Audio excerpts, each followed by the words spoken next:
I will now call the Senate Judiciary Committee to order. Will the Secretary please take the roll? Senator Flores, Present. Senator Orenshaw, Here. Senator Lang, Senator Wynn, Senator Hansen, Senator Krasner, Senator Ellison, Chair Scheibel. Here, thank you so much. We have everybody present today, which warms my heart because I love all of my committee members so much. And we have some bill presentations on our agenda today, as well as public comment at the end of our meeting. So welcome everybody to Senate Judiciary. We will start with the hearing on SB 60. I'll go ahead and invite the presenters up to the front of the room now in Carson City and or Las Vegas. It looks like we have a couple folks here in Carson City coming down to the front. In case this room is new to you, there is a button on the table. It looks like a little sticker, and when you press it, it turns red. When it is red, that is the time to speak into the microphone, as opposed to other rooms where green means go and red means stop. Here, red means hot. So please don't forget to state your name for the record and spell it for us, and then repeat it each time you speak to answer questions. I'm not sure whether we're going to start in Carson City or Las Vegas, but I will turn it over to the presenters and you will let us know.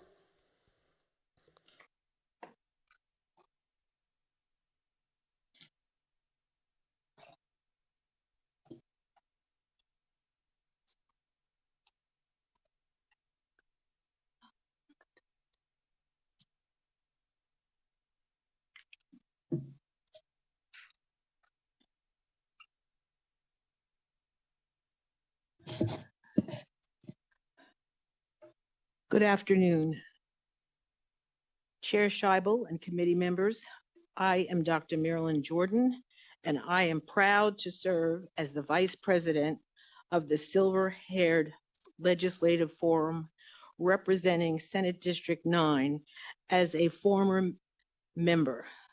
While Forum President Fran Almaraz is unable to be here today, I would like to express my gratitude to my nominating Senator, Chair Scheibel, for allowing me to present Senate Bill 60 on behalf of the Forum.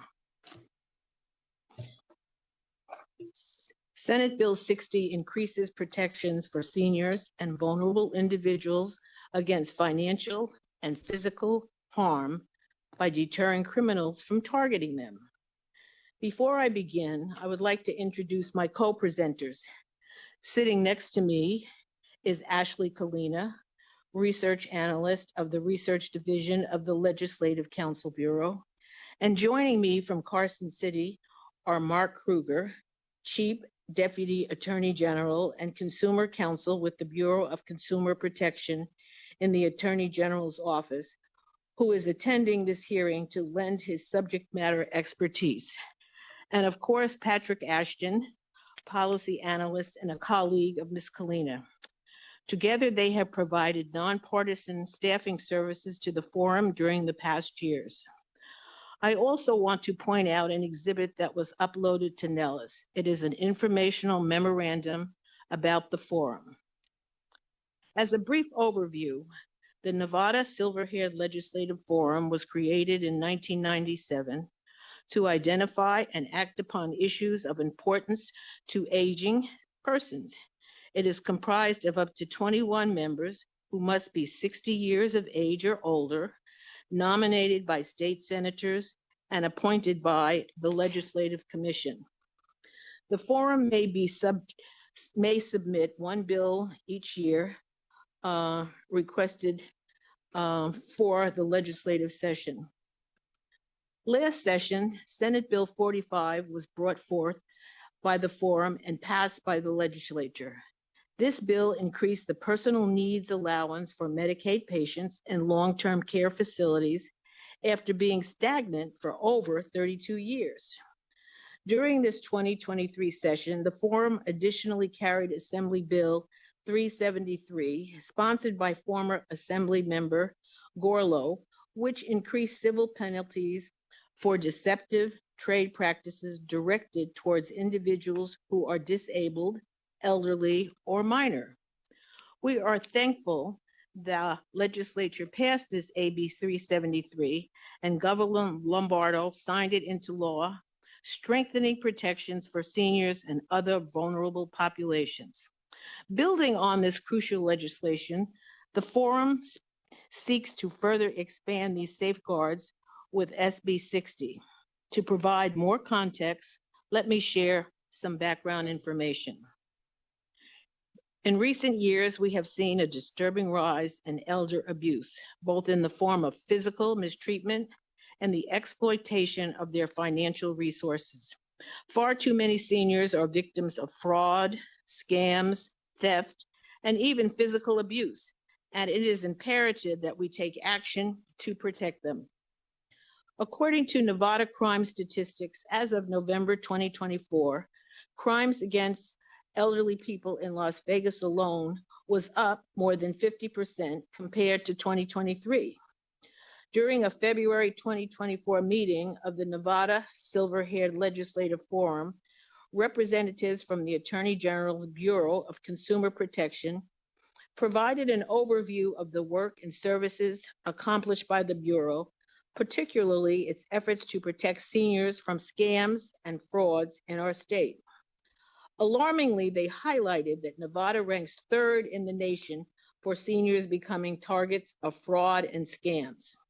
In 2023 alone, Nevada seniors lost over $113 million because of fraud. Several forum members expressed an interest in greater protections for the physical well-being of Nevada seniors as well.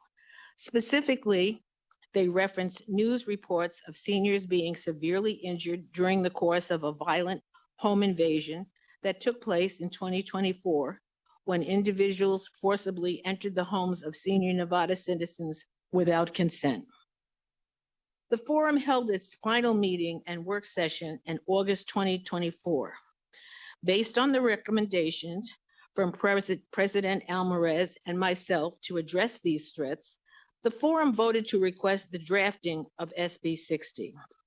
The bill aims to prevent physical harm and reduce scams and frauds targeting Nevada's senior citizens by determining crimes against us and other vulnerable populations. Yesterday, you heard SB 50, requested by the Office of the Attorney General, which closely aligns with Senate Bill 60. I think I can speak on behalf of the forum when I say we are in full support of SB 50 because it enhances penalties for theft committed against seniors. The forum's bill, SB 60, achieves the same objective, but includes several other crimes that are subject to additional penalties. At the pleasure of the chair, I will now like to summarize the key sections of the bill. Section 1 expands the types of crimes against a senior or a vulnerable individual that requires the imposition of additional penalties to include residential burglary and home invasion, forgery, fraud, larceny or theft, or any such attempted crime engaging in a deceptive trade practice. Section 2 and 3 increases the minimum imprisonment terms to at least 2, but not more than 20 years for individuals convicted of either a residential burglary or home invasion, which causes the death of a senior or seriously injures a senior during the commission of the crime. Section 4 and 5 additionally prohibits an individual from being granted parole or early release from parole until the individual has paid at least 80% of the court-ordered restitution for the same crimes as described in Section 1. And Section 6 adds those additional crimes to the list of crimes for which a person is also liable for civil penalties. This concludes my presentation of SB 60. By standing up for our senior citizens, we honor their contributions to our economy and society and reaffirm our commitment to a community that looks for and after its most vulnerable. Let us be the generation in Nevada that ensures that they are not only cared for, but respected, protected, and empowered to live their lives with dignity. Thank you so much for your time and consideration of this measure. I am happy to respond to any questions you may have. Thank you so much for your presentation. Are there other presenters on the bill as well? For the record, Patrick Ashton, Research Division, Legislative Council Bureau. I'm a nonpartisan member of the Legislative Council Bureau. I can neither advocate or support SB 60. However, Mr. Kruger and I are here to respond to any questions that the committee may have. We do not have any additional remarks at this time. All right, thank you so much. I do see one other person at the table in Las Vegas. Are you also there just to answer questions? Ashley Kalina, research analyst with LCB Research Division. Yeah, I'm just here to assist Dr. Jordan with anything that she might need with her presentation today. Wonderful. Thank you so much. All right, members, questions on SB 60. I'll start with Vice Chair Flores. Thank you for the presentation and thank you for joining us today.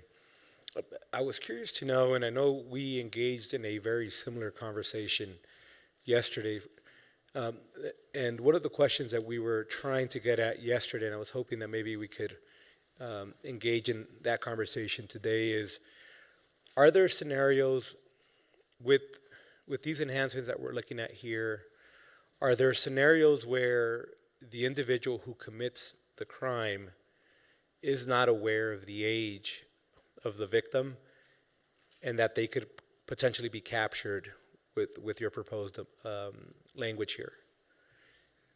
And I'm looking at the screen in Las Vegas, but please, I know we have our folk here in Carson that could help.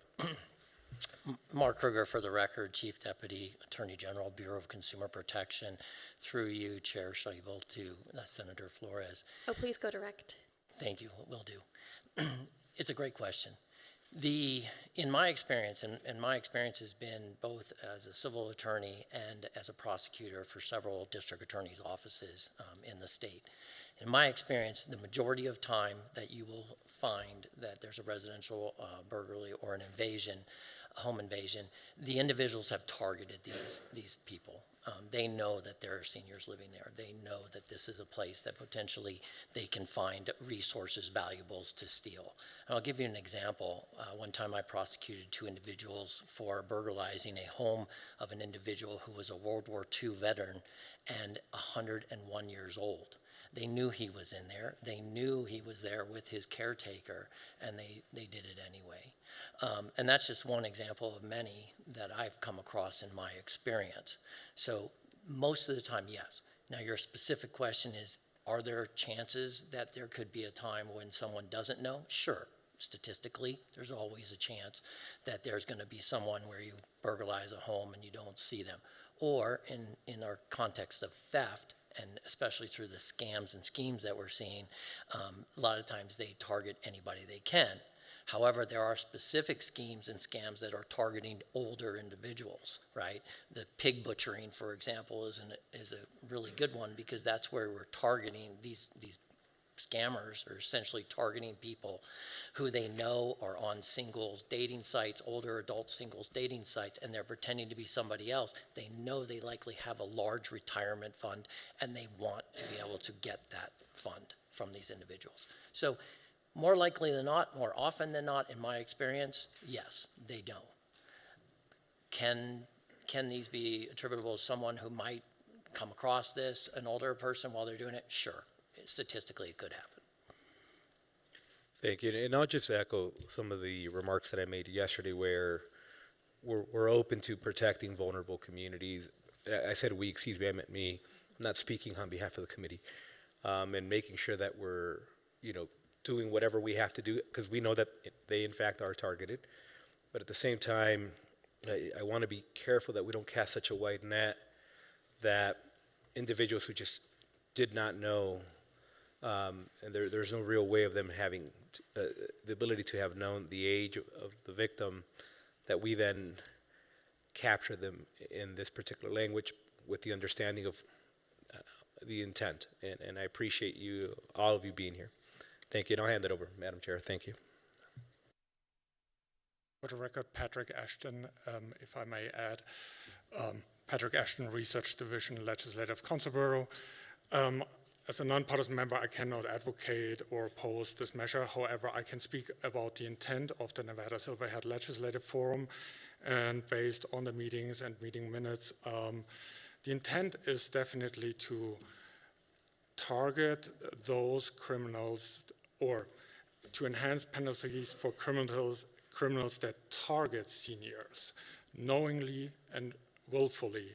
So legally, I cannot speak about how this is addressed in the bill. That may be more for the council, but if in any way that would be something the committee would like to change, we as staff could bring that to the forum officers and see if there is an appetite to change that in a way that it would make sure it meets this intent of the forum. Thank you. Chair, if I may add, Mark Kruger for the record.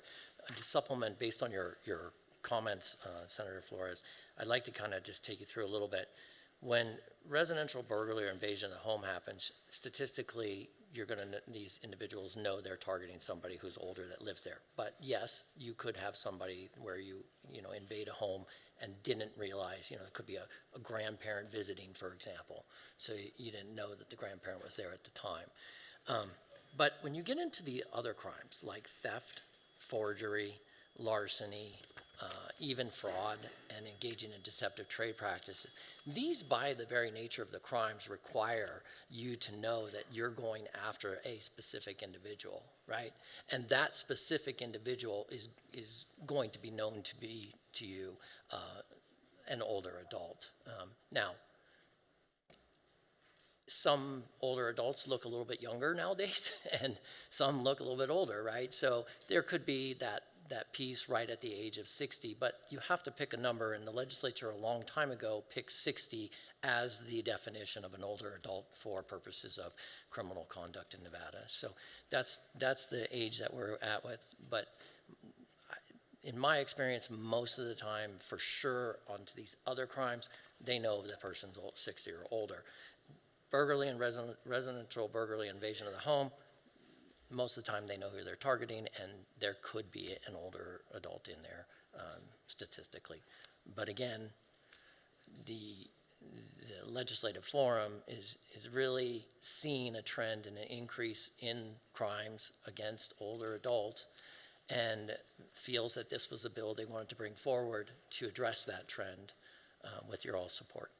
Thank you. All right, we'll go next to Senator Hansen. Thanks, Madam Chair. Now, I'm 64 years old, so I fit in this category. But I got a problem with these kind of carve-outs.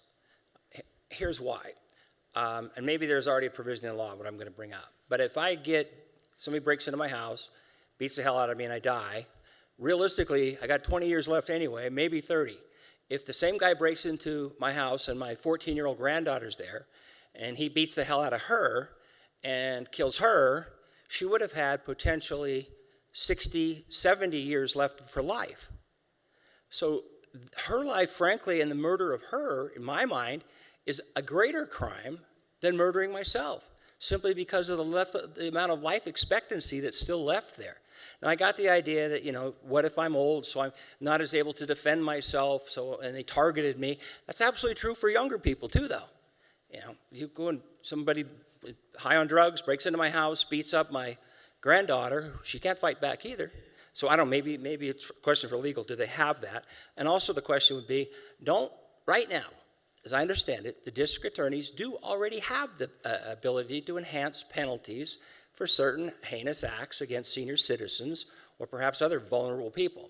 Maybe I'm wrong on that, but they have, as I understand it, a great deal of flexibility on what they're actually asking the court, assuming the person's convicted, on the penalty side, correct?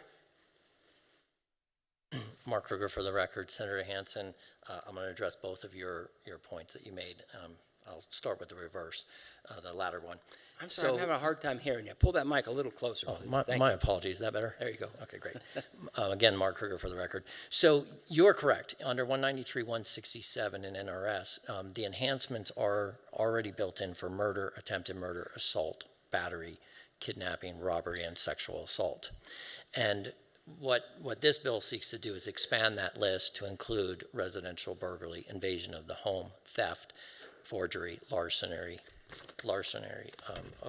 embezzlement was already in there as well, larceny, fraud, and engaging in deceptive trade practices. So it does expand the list, and what it does is it captures those types of crimes that are, frankly, the ones that are being used by the criminals to take money from older adults. Now, addressing your second question, this is a question that really the legislature is the one that created these penalties for older adults and not at the same time created penalties for juveniles. We in the Bureau of Consumer Protection recognized that in last session, just like Dr. Jordan spoke about, we're able to increase the penalties both for deceptive trade practices, civil penalties, for both older adults against older adults and against juveniles. Because I, like you, agree a juvenile's life is just as important as an older adult, and they're equally vulnerable to these abusive crimes. Now, the juvenile doesn't always have the money portion so that we're talking about here. Interestingly enough, over the course of my career prosecuting criminals, a few times, unfortunately, I had to consider the enhancements for the death penalty. Ironically, in there, one of the considerations when you're balancing those factors is for crimes against older people, but not when those deaths occurred to a younger person. So there are some provisions in the law that don't address juveniles and the crimes that are done against them. I agree with you, and I think that that is a question and an issue for another day. It's not in this particular bill.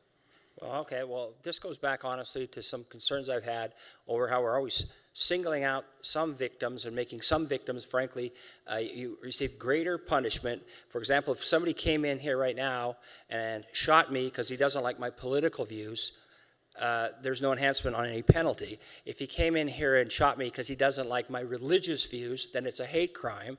And even though it's the same person, I'm dead, exact same act. On one hand, because of my religious views, I have an enhanced penalty. But on the other hand, for my political views, no enhanced penalty. And that whole, got into hate crimes and all sorts of stuff. We're breaking out all these categories of victims, yet the actual acts, which is what, mea culpa is supposed to be what the intent is. And if the intent, for whatever reason, is to kill me one way or the other, why am I a greater victim on one hand than the other when it comes to punishment? Mark Kruger for the record, Senator Hansen. So you did bring up another enhancement, which is the hate crime enhancement. The hate crime enhancement can apply to anyone, whether or not you're a juvenile, somebody in between a juvenile and an older adult, so between 18 and 60, and of course an older adult. The enhancement for older penalties has been around for quite some time, and the reason for it obviously is because exactly what Dr. Jordan highlighted, this society is judged by how it treats its older people, right? Too often we find that older people are neglected, left alone, forgotten about. And so these enhancements were brought about to protect and provide a deterrent for people to end up coming in and killing you. Now, in your particular example, if they came in and killed you, whether for your religious belief or because you're over 60, they're going to get one enhancement or the other, or both. Because murder is already an enhancement for older, and the hate crime enhancement's already there. But the enhancements that we're talking about in this particular legislation or this bill that we're proposing, the Silver-Haired Legislative Forum recognizes that these particular enhancements that exist do go to some of these heinous crimes that involve violence against the person, but what about the ones that involve absolutely gutting somebody financially, taking everything that they have in order to make it to death? That's what they're taking from these people, and that's what their goal and objective is, and that's why the legislation is important to put up a deterrence and stop that and punish appropriately. And that part of the bill I support 100%. Senator Stone has a bill on that. We heard one, I think, yesterday on that as well, trying to figure out ways to keep people from getting scammed, really. I just, for me, I'm uncomfortable with always breaking out different categories of victims when it's the same basic act in the first place. Everybody, whether if somebody comes in here and murders me, it's the act of murder that is wrong, not the motive. You're actually creating a punishment for thought, and in this case for age, but then you don't for children. It's an issue. Anyway, thank you, Madam Chair. Of course, we will go to Senator Ellison next. Thank you, Madam Chair. When I looked over this bill, I thought, God, we just had the same bill yesterday, and I had to keep looking at the number. It was so close.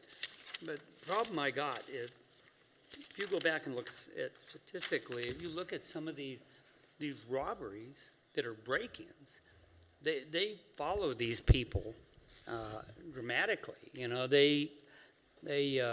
know they're victims, because if they know there's a 350-pound gorilla in that house, they're not going to go in. But if they know there's a 65 or 70-year-old woman in there by herself, that's not a threat. So I really believe that it's got merit to this bill. Here's another thing. These robberies are planned 90% of the time. I'll give you an example. Here several years ago, there was a guy that used to do the Reno rodeo, him and his wife.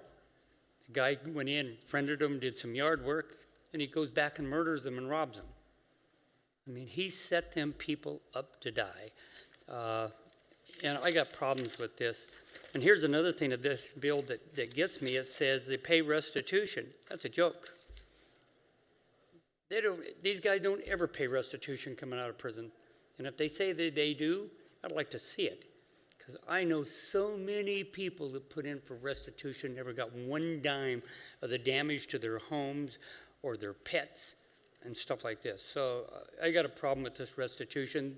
And where it says that they, on Section 5, you go back and look, and it says that they got to pay 80%. How can you get 80% out of nothing? So what are you going to do then? How are you going to collect anything? So are they going to stay in jail? What are they going to do? Just leave them on probation? Can somebody answer that question? Mark Kruger, Senator Ellison, let's take your first part first. You're absolutely correct that the bill is designed to thwart and prevent and deter individuals from targeting older adults. And I too have examples. I had a friend right here in Carson City who literally got burglarized. She's an older adult. How did they know to burglarize her house? The individual that did it used to date her daughter and knew exactly where the parents lived, knew everything about it, knew how to get in, knew kind of their schedule the whole bit. So there's example after example like that that support your example from the Reno Rodeo guy, where they absolutely know who they're targeting. Now, moving on to the next issue of restitution, this is a age-old issue faced by the courts, the prosecutors, even the defense. And that is, how do we get restitution paid? And what do you do if it doesn't? The truth of it is, in very small percentage of the cases, will a maximum restitution be paid. There are some that I have seen, and in my prosecution years, have witnessed actual restitution paid either up front or throughout a term of probation, and it has actually been done. I don't have an answer for you on that. I just don't. But the intent behind the legislative forum was to make sure that there was a deterrence there and to attempt to try to get some sort of restitution to these individuals that have been taken. Sometimes these individuals don't use the money right away before they're caught or apprehended. Sometimes they do. So it is a concern. I hear your concern, and you know, it acts as a deterrent and it helps the enhancements, but it's something that we can certainly take back and discuss with the Legislative Commission. And thank you, and follow up, ma'am. is one of the ones that I think is one of the worst, is these guys are meeting these people on the internet or finding their name and calling whatever, and they're cleaning them out, everything. They end up losing their house, their car, their finances, everything. But 90% of these are not in the United States. I still think that there's got to be laws out there to go after these people. I don't care what country they're in. If they know who they are and they know how to get to them and they can back up, I say go get them. That's just me personally. I'm just sick and tired of our citizens of this country being screwed over like this. And whatever bills we've got to take, to stop it or slow it down, at least send a signal to these guys, we're going to get you. Might take a while, but I guarantee it. You go after a senior, we're going to come after you. And we're not going to quit until we do. That's my belief. So bills like this, I think, does give merit, and I hope it goes through. Thank you. All right, other questions from members of the committee? Senator Wynn. Hello, this is more of a, I guess it's a technical question, but it's also just kind of what the idea behind Section 2, subsection 6. It starts with a person convicted of a residential burglary. In current law, if you were to commit murder and it was a first-degree murder, and you had an enhancement, which already exists in law for an older or vulnerable person under this statute, it would carry with it an enhancement of 1 to 20 years. And I'm wondering what the thought process was behind this enhancement that's seeking to be added in this bill, because for residential burglaries that may cause death or serious bodily harm, the penalty enhancement is 2 to 20 years. So if you were to do a residential burglary and have an enhancement, it is a larger penalty than if you were to commit murder under the current law. So I was wondering why for this one particular added section, there's an enhanced penalty that is greater than the rest of the statute that's existing for murder, attempted murder, assault, battery, kidnapping, robbery, and sexual assault. Mark Kruger for the record. Thank you, Senator Wynn. I'm reading the provision that you cited to me, and perhaps I misunderstood, but I see it as a 2 to 20 year enhancement on this particular one where you end up convicting a murder of an elder person during a residential burglary. I am reading it that way, but under existing law, like it's just a 1 to 20. I understand. So the way that the enhancements work, obviously, as you all know, is that they go on top of the underlying offense. And the way the murder works is that if you plead to it, there's 3 different types of penalties you can get, which is life with a chance of parole after 20 years, life without parole, or a definite term of 50 years. And so this enhancement would be on top of that. So you're looking at making sure that an individual didn't parole out until a provision after the 20 years from 2 to 20 has expired. May I clarify? I don't think I'm being clear. I understand that is the way it is in existing law. This added section increases it to a larger term for the enhancement for 2 to 20 years in a residential burglary with serious bodily injury. I mean, obviously with the death, that would be a murder charge. But in this added section that you're seeking to add, if it was a residential burglary with serious bodily injury, the enhancement is greater than it would be if there was a murder or a sexual assault. Mark Kruger for the record. Because if you go back to Section 1 under the original law, you'll see that the enhancement currently as it stands is a term of not less than 1 year and a maximum term of not more than 20 years. In this new added section, just for residential burglary, you're seeking to make it 2 to 20 as opposed to 1 to 20 like it is for this sexual assault, murder, attempted murder, assault, battery, kidnapping. So I guess my question is what was it that went into that additional year on the bottom as it relates to the residential burglary and not like sexual assault? Mark Kruger for the record. I don't have an answer for you on the low end, but I do know that they wanted an enhancement for the crime of residential burglary or invasion of the home when a serious bodily injury occurs, including obviously a murder as well. So that's the enhancement. I don't have an answer for you on the rationale behind doing a 2-year versus the 1 year that was in existing law.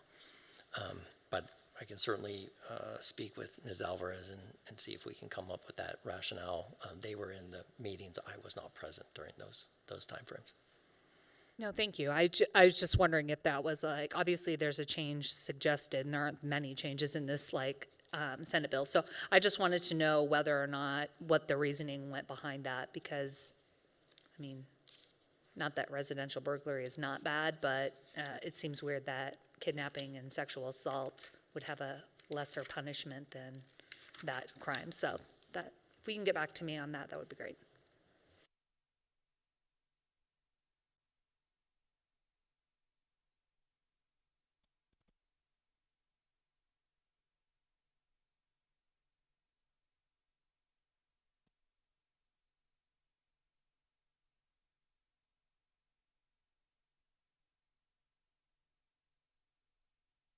Okay.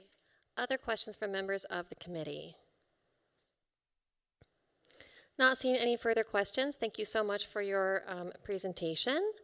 We will now move on to testimony in support of SB 60.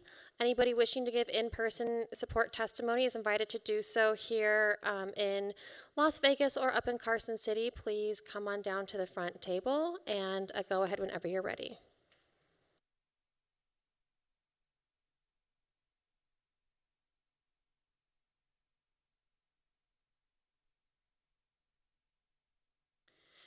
Good afternoon, Chair Scheibel, Vice Chair Flores, and members of the committee. My name is Jennifer Noble, and I'm testifying in support of Senate Bill 60 on behalf of the Nevada District Attorneys Association. And we'd like to thank the Silver-Haired Legislator Forum and Dr. Jordan for bringing this important piece of legislation forward. It's really important that we hold those who prey upon elderly persons or older persons accountable in an appropriate fashion, and so we do support this bill. The committee has raised some interesting questions this afternoon, and so to the extent that we may be of assistance, in helping them refine language if they decide to do that, we're happy to do so. Thank you. Good afternoon, Madam Chair, members of the committee. Jason Woodard of the Nevada Sheriffs and Chiefs Association. I'm here to testify on behalf of the association in support of this bill. I know through my experience in law enforcement that the crime of exploitation of our elderly community continues to increase, and it is a constantly morphing and changing crime. It's constantly adapting, and elders are specifically being targeted not only for physical crimes, i.e. burglaries into their residences, but also frauds and scams. And these impacts are devastating to our elder community when these crimes occur and when they are victims of these crimes. Many times the crimes go undetected for prolonged periods of time just because the elder community is more susceptible, they're less adept with technology, the interface of technology, and how they can become victims in these cases. I can speak from personal account because my own mother, having me been a law enforcement officer for 27 years, was the victim of a credit card and gift card scam, and it went on for several weeks without her knowledge of the scam occurring. We believe this bill helps to further support holding folks accountable and increasing the penalties for someone who does target the elder community. Thank you. Good afternoon, Chair Scheibel, members of the committee. Jason Walker, Jasonwalker, representing the Washington County Sheriff's Office, testifying in support of Senate Bill 60. By expanding the list and increasing penalties, I am hopeful that this would be enough of a deterrent to prevent the continuance of these crimes from being committed against our senior citizens. Thank you.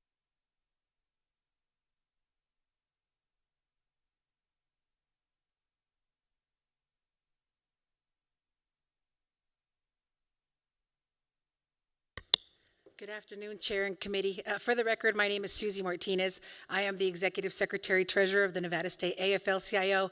And I had this on my priority list actually, and somebody asked me, Susie, why are you so invested in this bill? We represent our retirees, and I often talk about how we want them to have their pensions, good pay so that they can retire with dignity.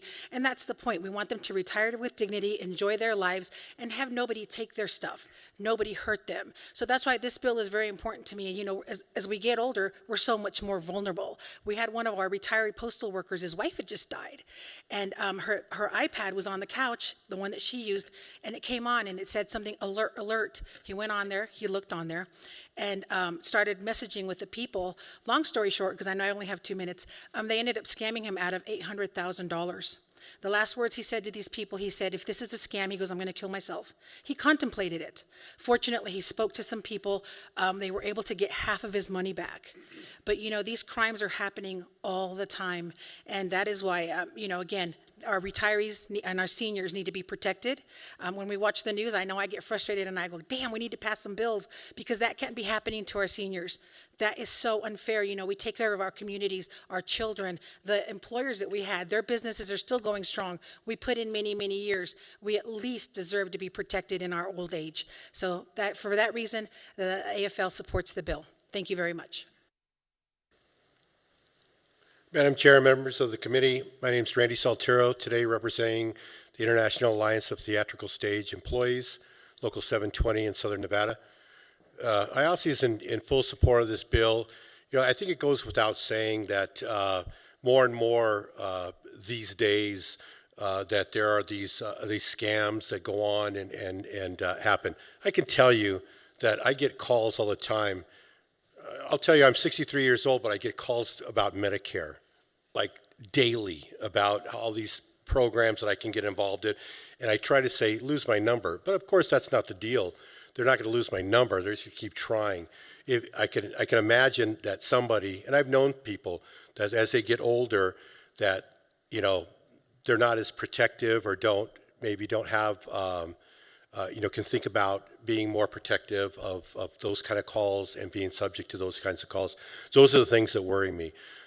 My dear friend and colleague, Fran Alvarez, who is the head of the Silver-Haired Forum, brought this piece of legislation as other important legislation in the past, and I very much support this bill and ask for your consideration in passing it. Thank you so much. Yes, Madam Chair, committee members, my name is Alfonso Lopez. I represent the sheet metal and aerial transportation workers of Southern Nevada, and we're here full support to help protect our elderly. We all know that these issues are going to just get worse as time goes on. The way technology is advancing on a daily basis, it's going to be more. There's going to be a lot more offenses out there, so we need to please do something to help protect our elderly. Thank you.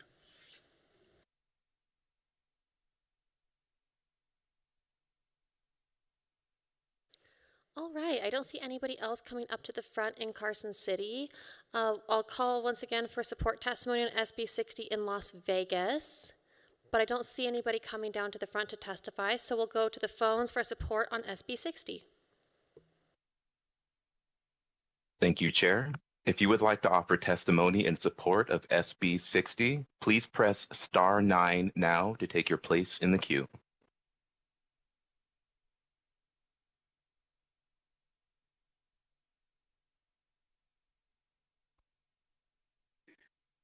Good afternoon. For the record, my name is Joseph Graham, JOSEPH-GRAHAM. I'm a chief steward for CWA 9413. I strongly urge the committee to support this bill. Thank you.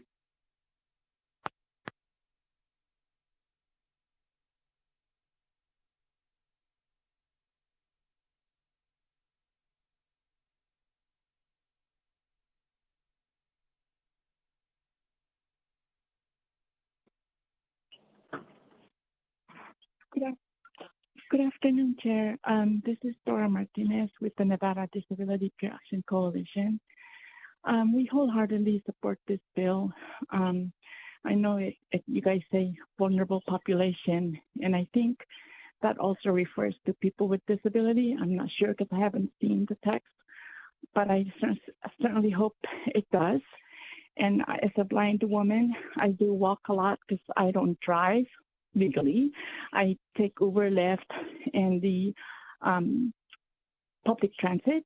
And so I have my service dog, German Shepherd. He is my first line of defense because people see him and they kind of think twice. And then I have my iPhone and I have a taser in my back. So, I mean, I can't see to be my own eyewitness, but I hope that if I do get attacked, because I know I understand that I am an easy target because I'm blind, that I have all these technology to assist me if I, hopefully not, but in the future, go to court or something. But thank you so much, and I wholeheartedly support this bill. Thank you.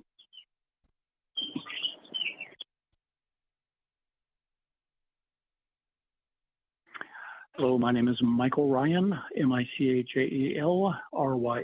I'm a longtime resident of Nevada and a Marine Corps veteran. Please vote yes on SB 60. It is critical to raise the penalties for perpetrators who commit crimes against our senior citizens. Seniors are more vulnerable to bad actors and criminals and may become victimized in person or online. The criminals who prey on seniors must receive additional punishment for such heinous acts. Please vote yes on SB 60. Thank you very much.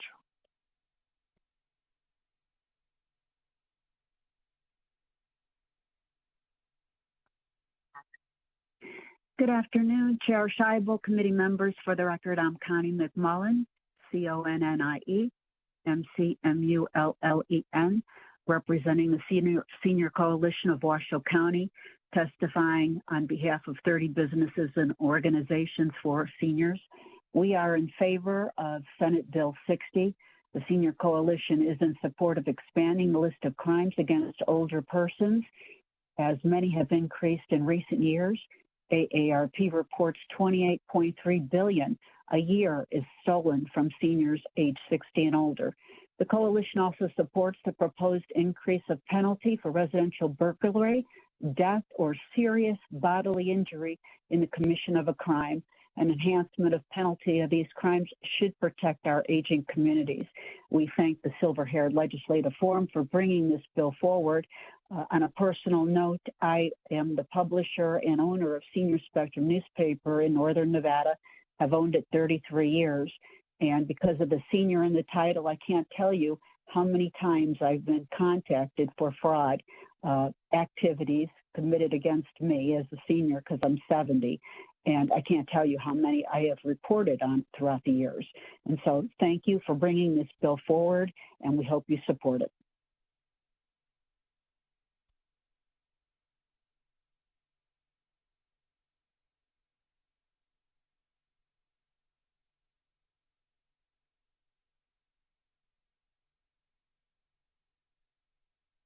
Hello, this is Laura Levitt. I'm calling in support of SB 60, brought forth by the Nevada Silver-Haired Legislative Forum, of which I'm a member, as well as being a retired Ask Me Union member and member of the Nevada Alliance of Retired Americans. This bill to increase prison terms and fines for crimes against seniors, as well as expanding the list of crimes against seniors, is very important in the efforts to protect seniors in our communities.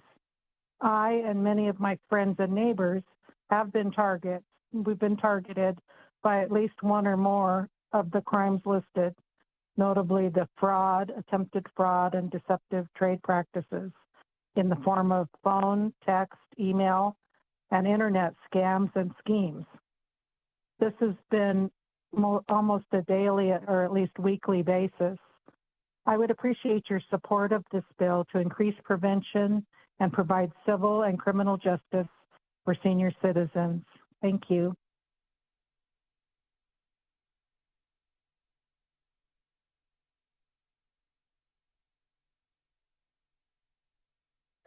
Good afternoon, Chair and members of the committee. For the record, my name is Russ James, RUSSJAMES. I am with the Nevada AFL-CIO. I am also in support of Senate Bill 60, and I urge the committee to support it as well. Thank you.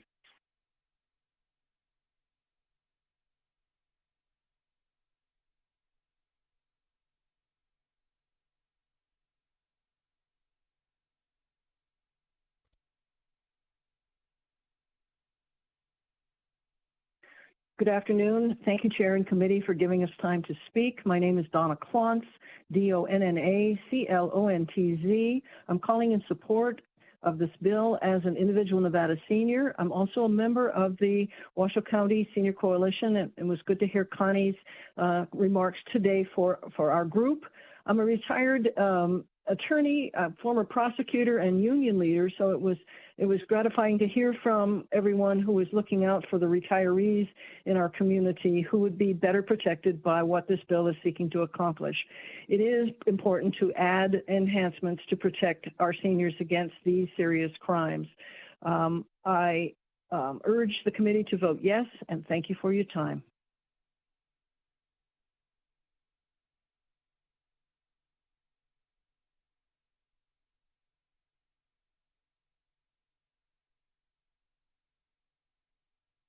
Good afternoon, Chair Scheibel and committee members. My name for the record is Terry Laird, spelled T-E-R-R-I-L-A-I-R-D. I'm the Executive Director for RPEN, the Retired Public Employees of Nevada. We are a nonprofit, nonpartisan organization with nearly 7,000 members statewide in 17 chapters. We too thank the Silver-Haired Legislative Forum for bringing this bill to your attention. As most of our membership is made up of retired public employees, we are in strong support of SB 60. In fact, we have had quite a few of our members who have been victimized by these very sophisticated criminals. No matter how many warnings are issued, many seniors still fall prey to these scammers. We also echo many of the comments already made here today. And again, we ask too for your support of SB 60. Thank you.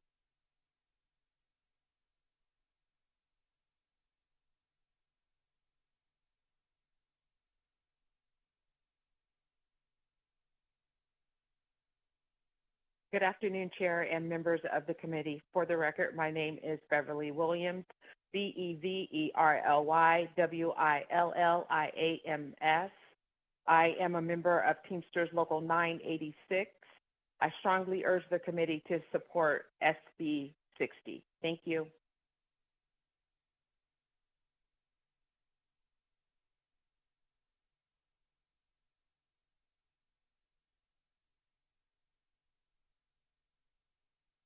Good afternoon, Chair and Committee. My name is Rita Weishar. I'm a Vice President for the Nevada Alliance for Retired Americans. We are an organization of seniors living throughout the state of Nevada. We urge you to support and vote yes on SB 60. Thank you.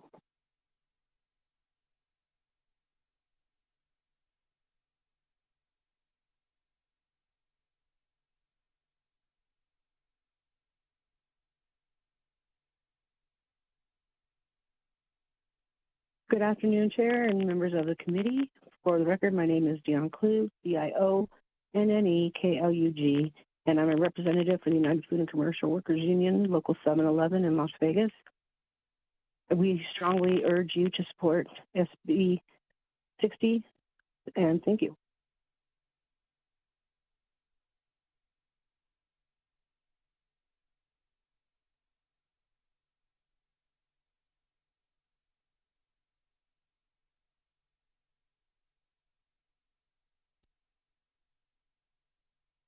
Good afternoon, Chair and the members of the committee. For the record, my name is Tamura Jameson, and that's Jamison, and I am a union member of Teamsters Local 14.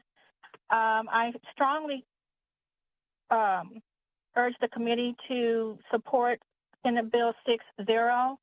There have been too many crimes taking place in our valley, across the globe. The world is not the way it used to be.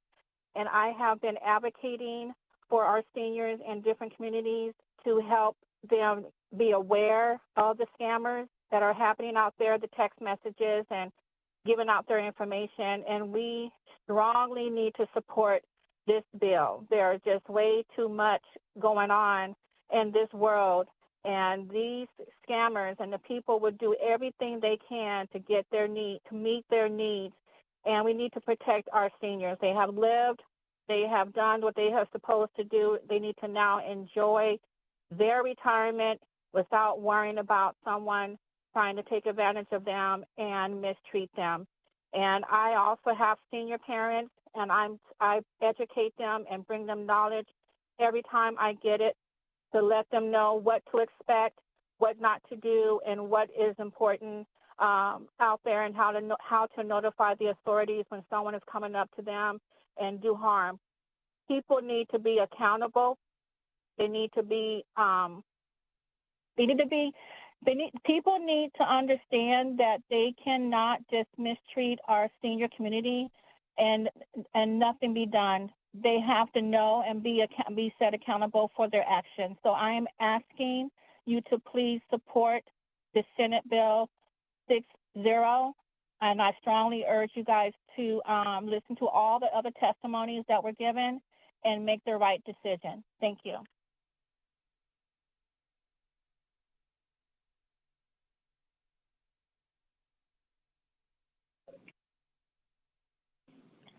Hello, my name is Addie Chris. I'm with the Transport Workers Union, Local 556. I first would like to thank the Nevada Legislature for giving me the opportunity to testify from the break room. But I also would like to strongly urge the committee to support Senate Bill 60. Thank you.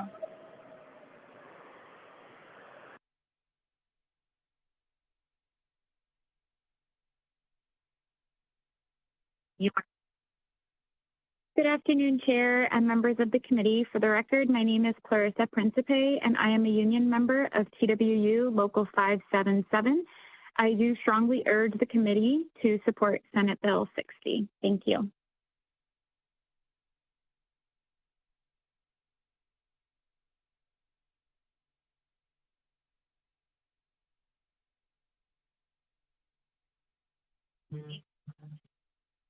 Good afternoon, Madam Chair and members of the committee. For the record, my name is Liz Sorensen. It's L-I-Z, last name S-O-R-E-N-S-O-N. I am the president of the Nevada State AFL-CIO, and I am in strong support of SB 60, and I urge this committee to support it as well. Thank you.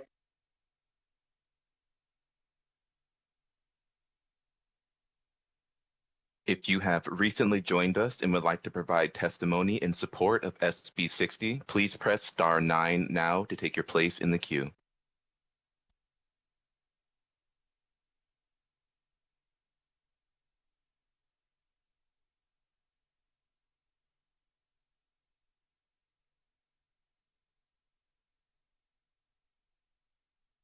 Good afternoon, Chair and committee members. For the record, my name is Gabe Christensen, C-H-R-I-S-T-E-N-S-O-N. I'm a member of Smart TD Local 1043 and the Smart TD Nevada State Legislative Director.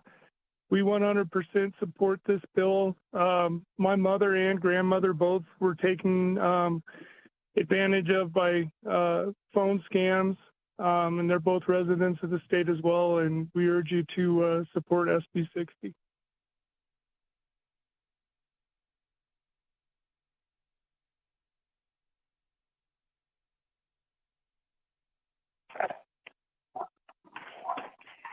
Good afternoon, Chair and members of the committee. For the record, my name is Sue Bird, spelled S-U-E-B-I-R-D, and I am a senior in rural Nevada. I urge you to support this bill. As a senior, I have been scammed, and so has many of my friends. And as seniors, we aren't able to get back into the workforce to be able to make ourselves whole again. So this is a very difficult situation for us when we have been scammed. So please consider our seniors, as most of us hopefully will be to that stage. I thank you for your support.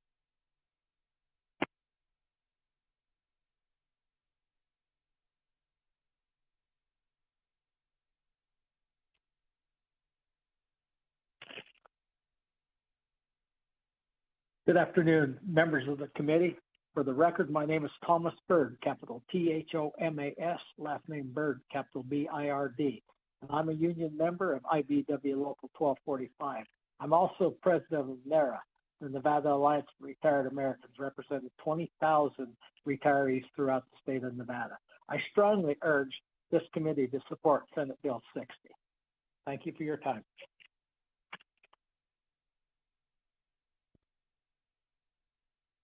There are no further callers to provide support testimony at this time. Thank you. At this time, we would like to invite those wishing to testify in opposition to Senate Bill 60 to come forward either in Carson City or Las Vegas.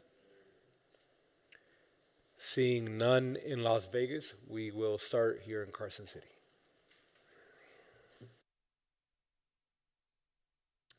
Good afternoon. Angela Knott from the Washoe County Public Defender's Office, ANGELA-KNOTT.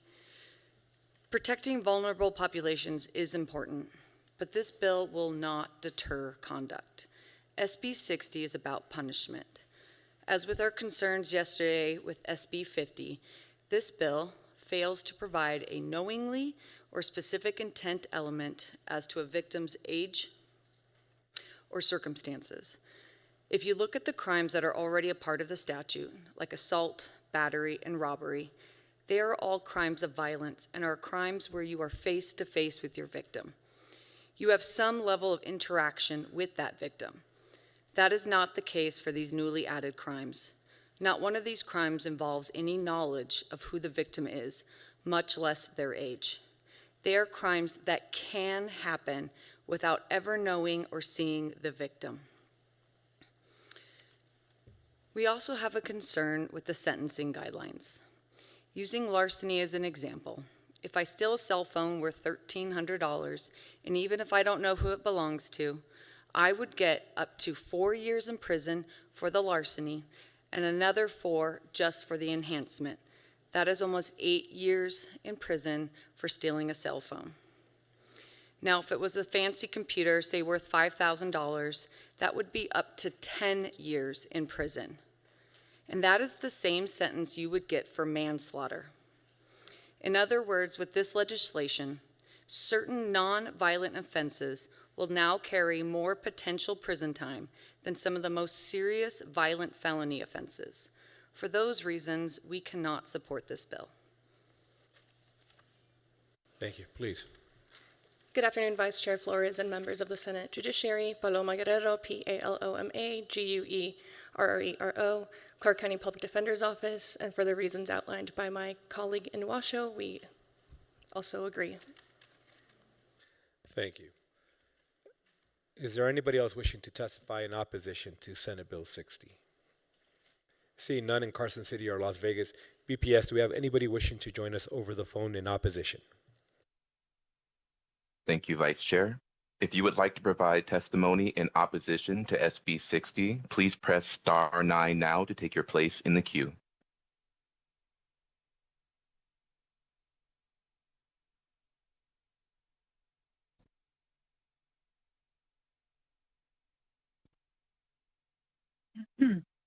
Hello. My name is Yesenia Moya, Y-E-S-E-N-I-A-M-O-Y-A. Dear members of the committee, I'm calling today to oppose SB 60, which proposes sentence enhancements and new crimes targeting elderly individuals. While protecting our most vulnerable is definitely crucial, evidence shows that sentence enhancements do not deter crime. They contribute to mass incarceration and disproportionately impact marginalized communities. Increasing penalties for violent crimes and theft against elders won't address the root cause of harm, such as poverty, lack of resources, and social isolation. Rather than relying on punitive measures, we should focus on preventing elders' isolation and protecting our seniors from financial crimes. These crimes, particularly scams targeting seniors, are a growing concern, and increasing sentence enhancements won't stop perpetrators from exploiting our people. We need to invest in financial literacy programs or require fraud protections. We need to expand those resources like prevention hotlines and stronger consumer protections for our folks. Research shows that social isolation is a significant risk factor for elder abuse and theft. So expanding senior centers, home visit, intergenerational programs is essential. We need to be able to address the root causes and not just go towards a more punitive effect. Instead of expanding mass incarceration, we need to invest in community-based resources to protect our elders and address these harms. I urge the committee to reject SB 60 and pursue policies that promote true safety for our elders. Thank you. Thank you for joining us. Next caller, please.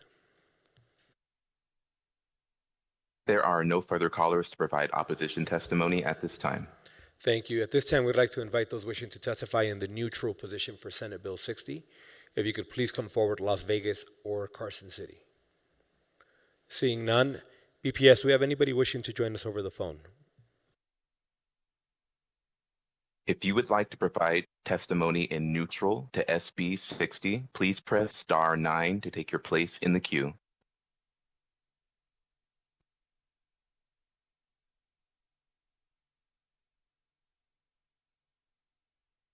There are no callers wishing to provide neutral testimony. Thank you. And I believe I got an indication that we're not doing any closing remarks here in Carson City. Las Vegas, is there anybody there wishing to do any closing remarks? Oh, all right, never mind.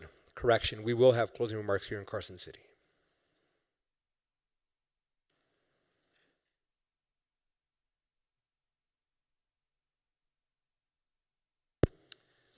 Thank you, Mark Kruger, for the record. On behalf of the Nevada Silver-Haired Legislative Forum, I'm sorry, can you hear me? I think by the sheer volume and number of organizations and individuals that support this bill and have testified in support, the committee should strongly consider this bill and passing it. The couple things I want to comment on is that I've had a long experience in both criminal prosecutions and civil prosecutions, and I've heard the arguments that these increased penalties don't deter crime. However, I can tell you from my experience, in practice, they do. They absolutely deter crime. These criminals think about it before they target these individuals, and they realize if there's an additional enhancement that they should not do that, and they will find a different victim to go after. Regarding the actual crimes that were listed, keep in mind, they're not all just violent crimes, as the Washoe County Public Defender's Office has identified. They do also include embezzlement, obtaining or attempting to conspire to obtain money or property of value of $650 or more through false pretenses. So these are also crimes that are very much similar to the ones we're trying to add, which is deceptive trade practices, which is basically a misrepresentation or deception in the sale of goods or services, fraud, and when we're seeing fraud, we're seeing massive amounts of securities fraud, which is very much the same as an embezzlement, just without that trust component. However, these individuals are starting to get these older people to trust them, which is why they were able to get enough of their information, their personal identifying information, including passwords, to be able to drain their accounts. And theft, as well, falls right in there. So I just wanted to highlight some of those figures for you. And again, on behalf of the Nevada Silver-Haired Legislative Forum, we ask for your support in this bill, SB 60. Thank you. We do have one final question from Senator Ellison. Please. Thank you. And I appreciate what you just said. That's what we're looking for. But I do have a question. I know that there was 2 oppositions to come forward, but did any of them people in the Public Defender's Office put in any kind of, to say that, hey, this is what we believe in, can we lower this crime, or can we do anything? Did they put any kind of amendments forward on this, do you know? Mark Kruger, for the record, not to my knowledge. I have not seen any. However, Patrick may have some additional information. For the record, Patrick Ashton, Research Division, Legislative Council Bureau. No, at this time, Forum staff has not received any proposed amendments or any other testimony in that regard. Thank you all for your presentation, and thank you everybody who called in. At this time, we'd like to go ahead and close out the hearing on Senate Bill 60, and we do have our amazing Senator Pazina, who is ready to present Senate Bill 240. Good afternoon, welcome, whenever you're ready.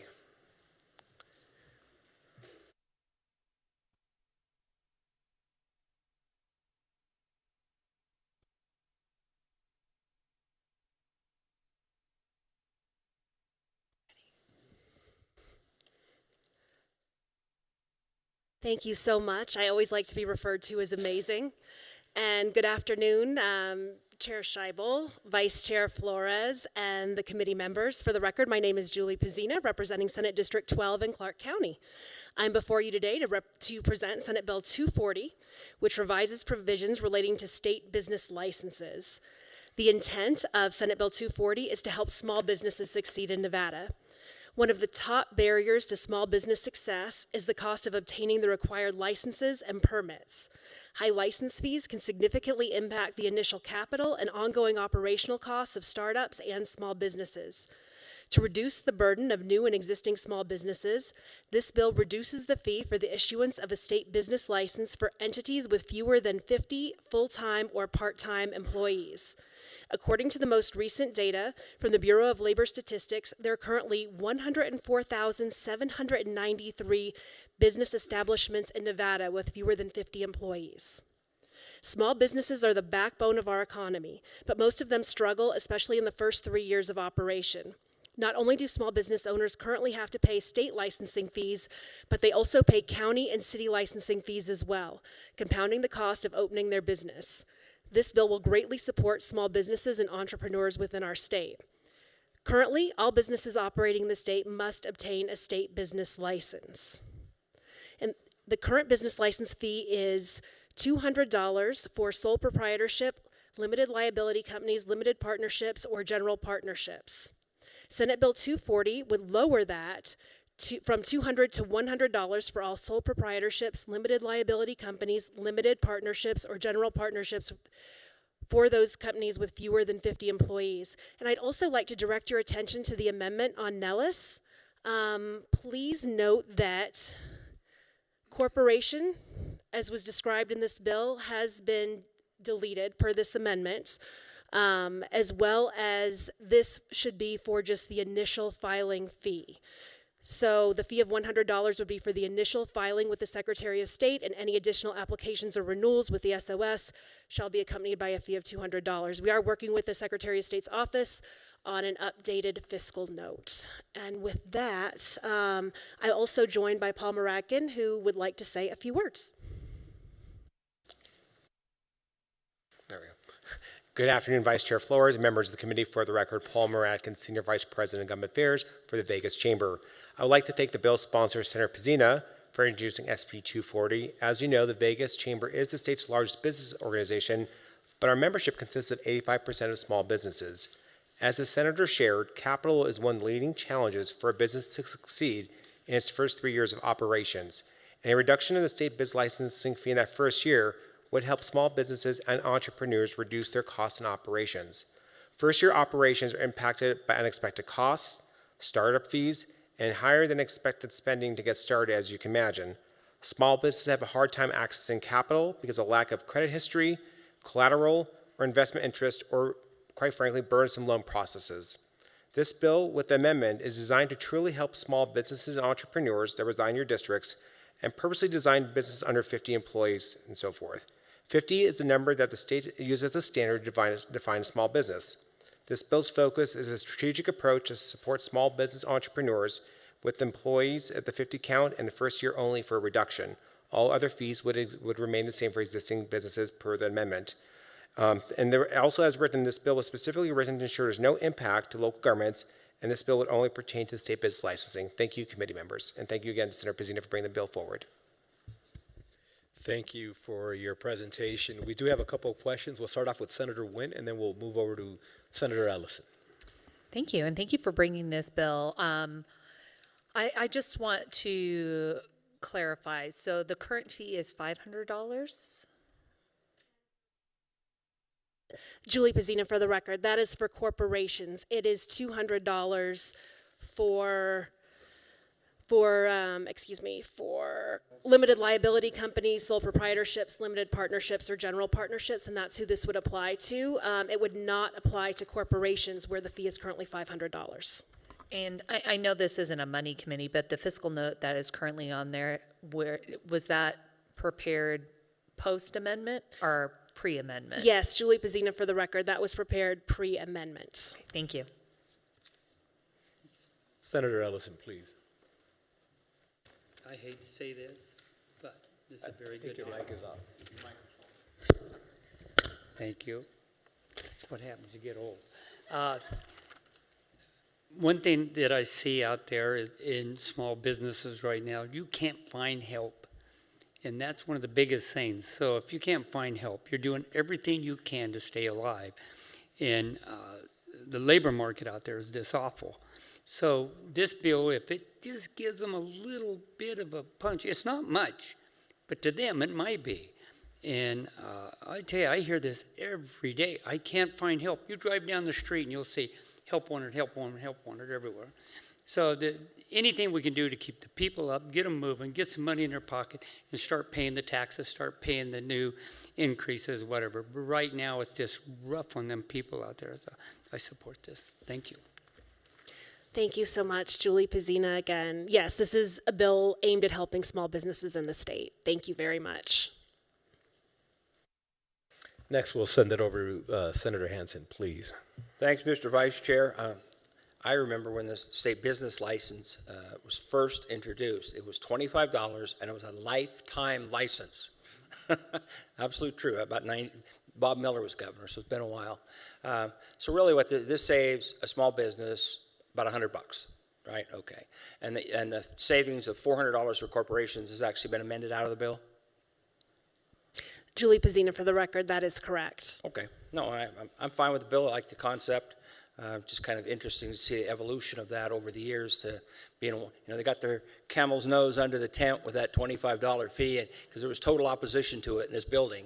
And they, well, it's only be one time, it's a lifetime, and it's $25, and now look at the evolution of that and the dollar amounts ever since. So anything to help people, especially the smaller businesses, when it comes to government fees, I'm all for it. Thank you. And I think you inspired Senator Ellison for a second bite at the apple. Please.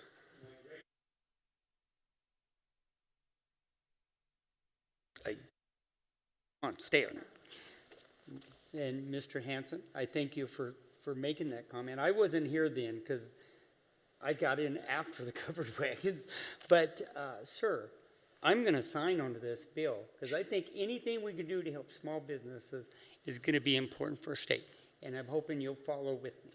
Thank you. Members, do we have any additional questions? Seeing none, I would just take a personal point of privilege saying thank you. I've recently, the past 2-3 years, have gone through the process of opening several small businesses.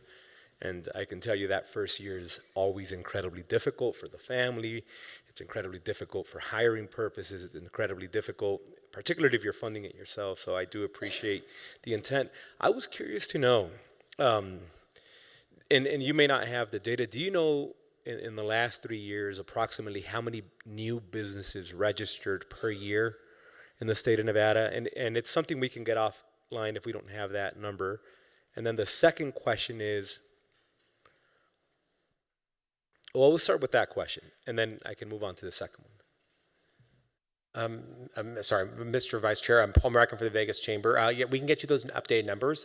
They are reportable, and we'll get those from the Secretary of State's office. We'll follow up with you afterwards, sir. Understood. Thank you. And I think I am looking at a number here that was just sent over because we were asking. I think we had we have 1,055 approximately right now, I think is what was being reported right now. But we can get clarification. Members, we'll make sure we send it to the entire committee. The reason I was asking that is I wonder if we lower some of the thresholds, right? We lower some of these fees, we cut some of that red tape. More individuals would be willing to engage in entertaining the possibility of starting a small business. And on the back end, when we're talking about the money that's being collected for the general fund, now we're getting businesses who took the leap of faith, and now we're getting money we would have never captured but for lowering some of these rates. And now we're getting the renewals every single year because we made it easier for those businesses to survive at the beginning. Have you had an opportunity to look at other states that potentially we saw those types of patterns, or is that the intent, possibly maybe not having seen in other states, but are hoping to accomplish that here? Senator Flores, Paul Maracan for the record. Again, yes, other states do offer different standards, and to your point, but also, if I may, sir, To your point about not only will they generate a business licensing fee, if they have employees, they're going to pay into the MBT, they're going to pay payroll tax, property tax. So it is a compounding economic benefit to the state, to your point, that more businesses take that leap of faith to start in Nevada, the general fund will benefit from it, is the theory. Great. Well, thank you again for the presentation. I don't believe we have any additional questions. I'd like to invite both of you to sit back in the gallery. And at this point, we'd like to invite those wishing to testify in support of Senate Bill 240. In Carson City and Las Vegas. We'll start in Carson City, and then we'll move to the folk joining us in Las Vegas. Good afternoon. Welcome.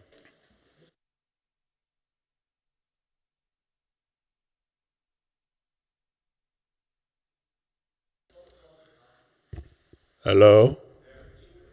It's my God voice. Good afternoon, members of the committee. My name is Tom Clark. I'm here on behalf of the Reno Sparks Chamber of Commerce. We are very much in support of this, I think, not just for what has already been said, but we market Nevada as the Delaware of the West for those big companies to incorporate here, and we benefit from that. Messages like this to small businesses will do what was mentioned previously. If I'm considering starting my own small business, being a sole proprietor, maybe I need to start that small business because I'm an influencer on the internet. Now I'm making income. This is one small step for those small businesses to be able to get their state license. And as the previous speaker said from our friends in the South, it will spur additional income, tax benefits, MBT, sales tax, and the like. So with that, Mr. Vice Chair, thank you. Good afternoon, Mr. Vice Chair. For the record, Trey Abney, T-R-A-Y-A-B-N-E-Y, here today representing the small business job creators of NFIB Nevada. Certainly want to thank Senator Pezzina and the Las Vegas Chamber for their work on this issue. I'll be blunt, I'd like the intent of the original bill to keep it at $100 in perpetuity instead of just the initial, but understanding what large fiscal notes do to bills in this building, we think this is a good first step. To the Vice Chair's point about other states, we were all in this room a couple weeks ago when Secretary of State Aguilar presented a bill, SB 75, I think, don't quote me on that, where he put up a chart of what other states charge their business license fees, and he specifically pulled out Delaware, Montana, and Wyoming all had cheaper business license fees than state business license fees than we did, some by 4 times less. So I think that's something that we need to consider and look at, and anything we can do to help small businesses. And to Senator Hansen's point, I was certainly not around here when Bob Miller was governor, but I was around here when it used to be $100 and we raised it to $200 solely for the purpose of raising revenue for the state. So this was created as a revenue generator for the state, not as any kind of assistance or help to business, just a little history. But again, we support this bill. Mr. Vice Chair, thank you. And before we move on, Senator Hansen has been inspired. Actually, I had a question, because at one time in Nevada, we had significant generation of revenue. In fact, we considered it revenue for the state with no obligations by having, what do you call the people in the registered corporations here? I can't think, I'm sorry, top of my head. Is anybody, maybe there's somebody from that industry here, because we lost that revenue. When we bumped our business license fee up, everybody went to Delaware. What are the other states you'd mentioned? Excuse me, Trey Abney for the record. Montana and Wyoming were the other two that the Secretary of State. Thank you, yeah. Anyway, those people kept their business license costs down, and we lost all of those people that weren't, in fact, there's still a few resident agents for corporations. Now, I'm remembering it. And those resident agents would buy a business license fee and pay a tax, but they had no employees, no kids in school, no traffic, no nothing. It was just like a huge revenue source. But you're not familiar with that, Trey? I mean, I agree with you that the higher you increase those fees, those type of businesses, which NFIB doesn't necessarily represent, just mind you, those type of businesses will flee to other states. So I agree with your contention. Yeah, we drove out a free revenue source basically by raising that business license fee too much. I didn't know if anybody was here to represent the resident agents anymore. And again, that was a big deal at one time. And again, Senator Trey Abney, for the record, I mean, I think the point is that this was never, you're going to pay a business license fee to the state and you're going to get all these services. It was solely to raise revenue. That's the only reason the state business license fee exists, is to raise revenue for the state.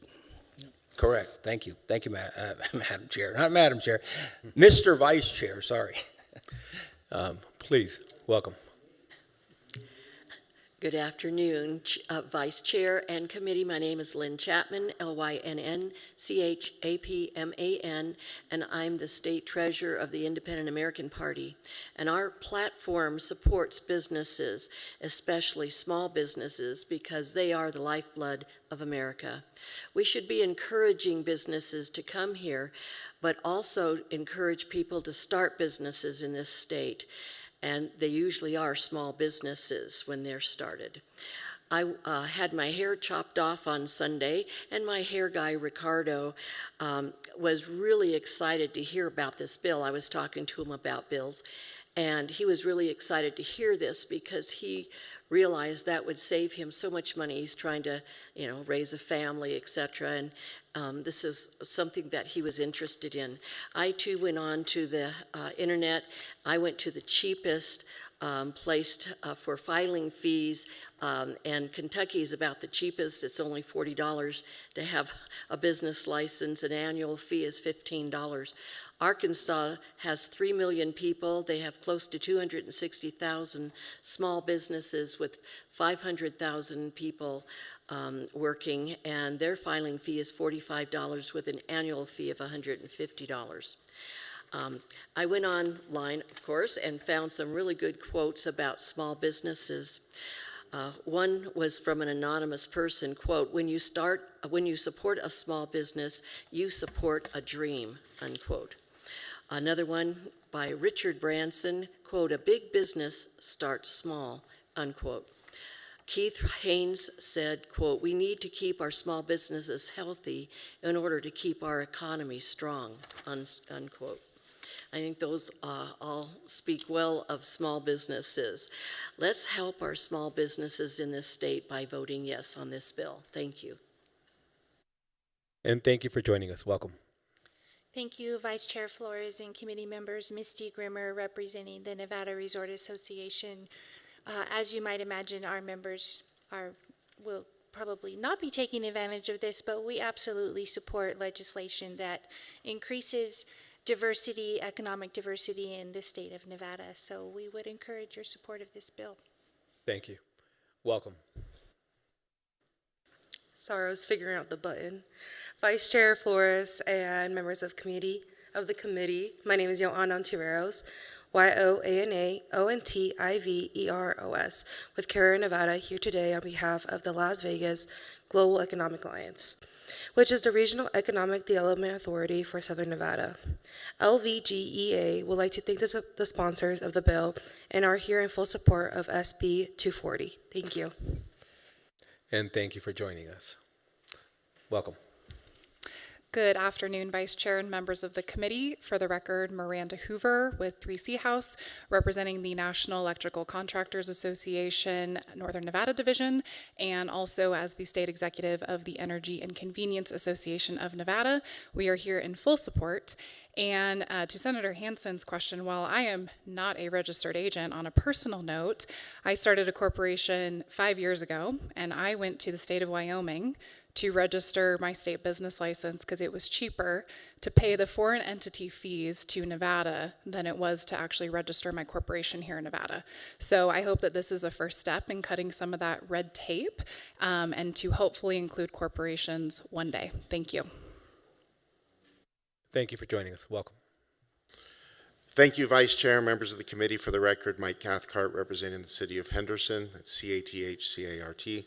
I want to thank the sponsor and the Vegas Chamber for bringing this bill, and the city believes that SB 240 is a positive step in supporting small business in our community.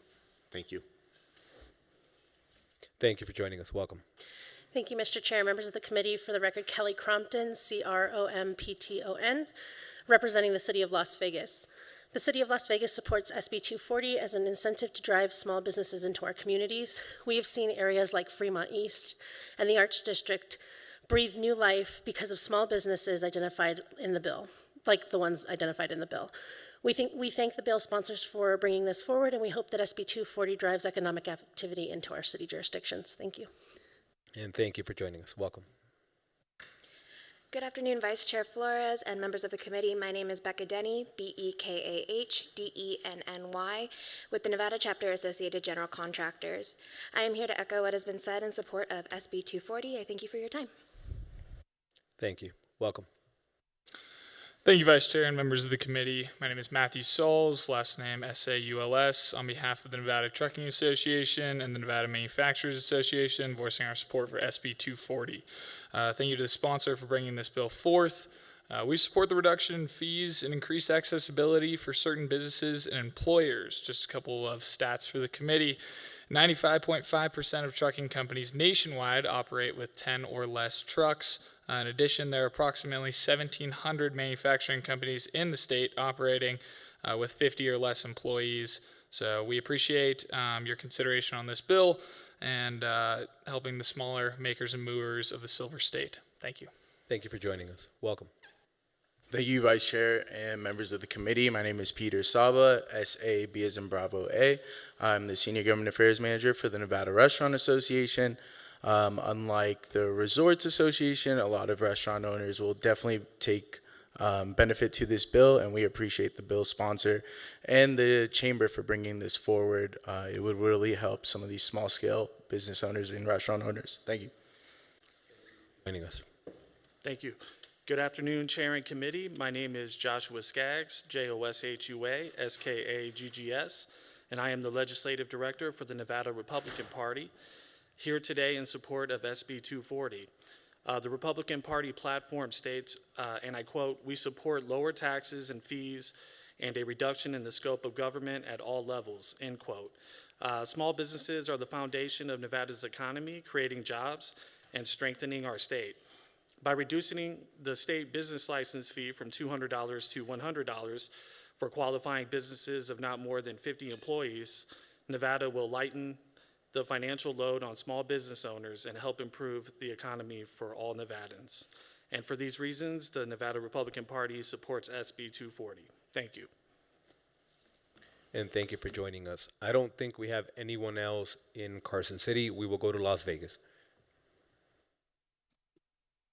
Good afternoon, Vice Chair Flores and members of the committee. My name is Eric Cardona, Ceardona. I am here representing the Henderson Chamber of Commerce and our over 2,000 members, the majority of whom are small businesses, to express our strong support for SB 240, establishing a $100 state business license fee for the first year of operation for new businesses with 50 or fewer employees, with the fee returning to 200 subsequent years, is welcome and relief to startup small businesses. Starting a business in Nevada involves numerous upfront costs. These initial expenses often create financial strain, forcing many small businesses to begin operations in a deficit. Nevada prides itself on being business-friendly state, and SB 240 reinforces that commitment. By reducing the initial financial hurdles, we are empowering small and micro-sized business owners to pursue their dreams and contribute to our thriving economy. We believe this bill will encourage entrepreneurship and foster sustainable growth in Southern Nevada, and for these reasons, we support SB 240. Thank you. And thank you for joining us. Good afternoon, Senator Scheibel, Chair Scheibel, Vice Chair Flores. My name is Anahit Baghshetsan. For the record, that is ANAHIT BAGHSHETSYAN, and I'm a research assistant at Nevada Policy. Nevada Policy is in strong support of SB 240, and kind of to echo and answer some of the questions that Vice Chair Flores has, hopefully this would be helpful. 99.2% of the businesses in the states are classified as small businesses, and they employ over 42% of Nevadan residents. I don't have the exact number of how many small businesses are being added every year, but I do know that we have over 312,000 small businesses registered in the Silver State, which is an immense number, and all of them would be affected by this. I'd like to echo all the testimonies before me, but add a little bit more statistics to also echo what Senator Ellison mentioned before, which is that Nevada Small Business Development Center conducted a survey through the startups that were member and based in Silver States. They found out that all the startup founders, out of all of them, 23% cited that navigating requirements to register and pay for a business registration in Nevada was a major obstacle for them. This number grew to 38% when it came to startups that were in manufacturing or healthcare industries. But what is utmostly, like very, very striking, is that 45% of rural startups mentioned that registration and business fees are of utmost obstacle to them. Obviously, these businesses also could have harder time accessing capital, and any small reduction that, such as the one that SB 240 is introducing, could be meaningful to them to invest in workforce, marketing, digital presence, equipment, and so on and so forth. So by making this small change, we could empower so many small businesses in the state, and we look forward to seeing the committee support this bill. Thank you so much for your time. And thank you for joining us. Is there anybody else wishing to join us in support in Las Vegas? Seeing none, BPS, do we have anybody wishing to join us in support of Senate Bill 240 over the phone? Yes, Vice Chair. If you would like to offer testimony in support of SB 240, please press *9 now to take your place in the queue.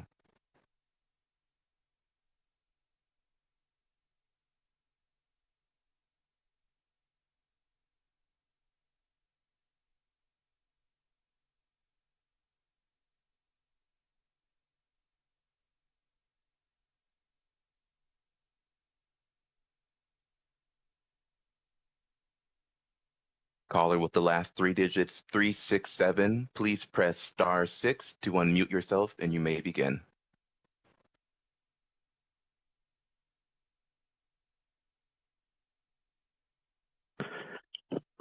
Hello, my name is Peter Guzman, and I am the president of the Latin Chamber of Commerce. I am here before you today to express my strong support for SB 240, which proposes to reduce the initial fee for state business license to $100 for small businesses that employ 50 or fewer full-time employees. This bill represents a significant step in supporting the backbone of our economy, which we all know is small business. By lowering the cost of entry, we can empower more Nevadans to start small businesses, ultimately creating more jobs and driving economic innovation. The Latin Chamber of Commerce appreciates the efforts of the Vegas Chamber and bill sponsors and urges your support. We thank you. Thank you for joining us. Next caller, please.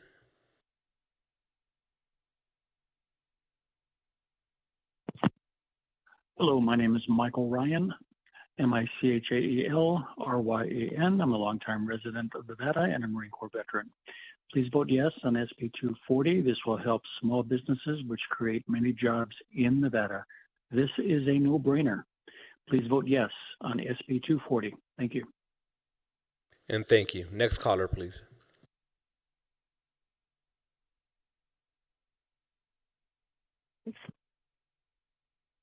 Hello, thank you to the chair and the members of the committee. My name is Katie Banuelos, that's Banuelos.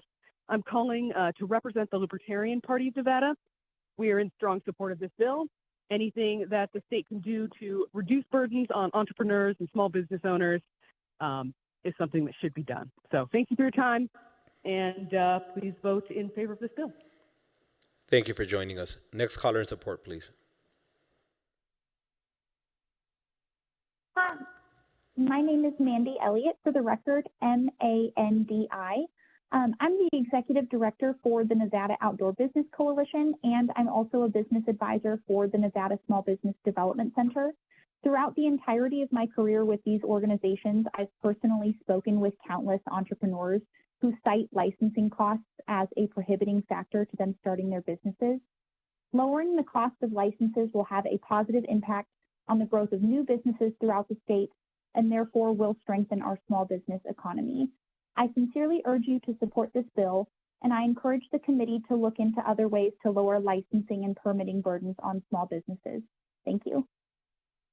Thank you for joining us. Next caller, please.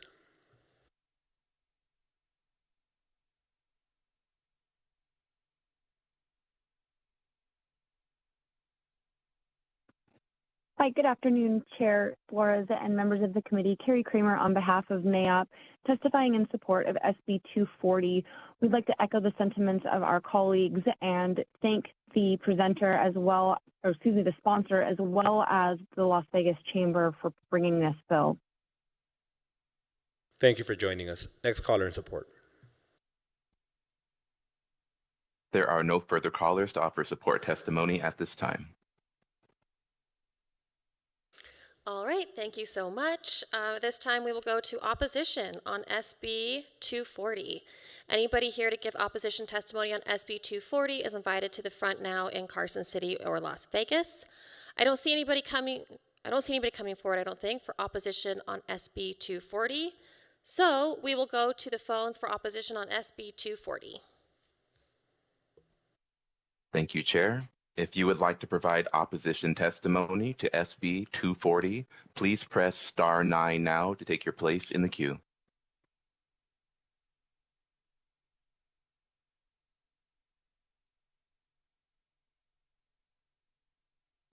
There are no callers wishing to offer opposition testimony at this time. All right, then we will go to neutral testimony. Anybody wishing to testify in neutral on SB 240 is invited down to the front in Carson City and Las Vegas. Not seeing anybody moving that direction, we will go to the phones, please, for testimony in neutral on SB 240. Thank you. If you would like to offer neutral testimony to SB 240, please press star 9 now to take your place in the queue.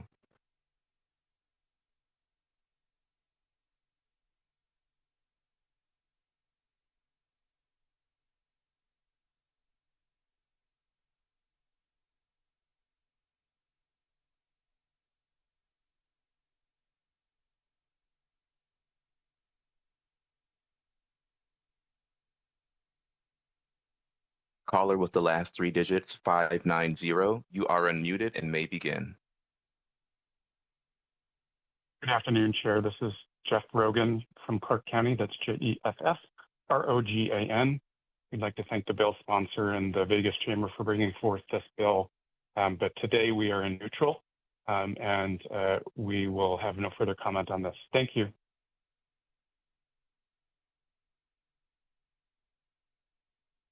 There are no further callers to provide neutral testimony at this time.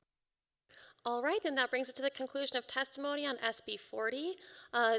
Since the sponsors have no closing comments, given all of that support and no opposition, I will close the hearing on SB 240.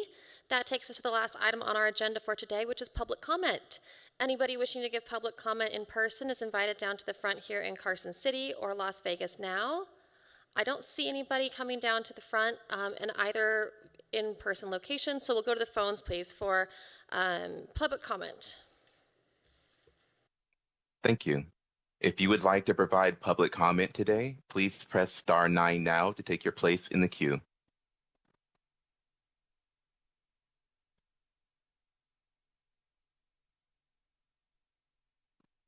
There are no callers wishing to provide public comment at this time. All right, thank you so much. That brings us to the end of our meeting. We will have another meeting in the same time, same place tomorrow. Until then, we are adjourned.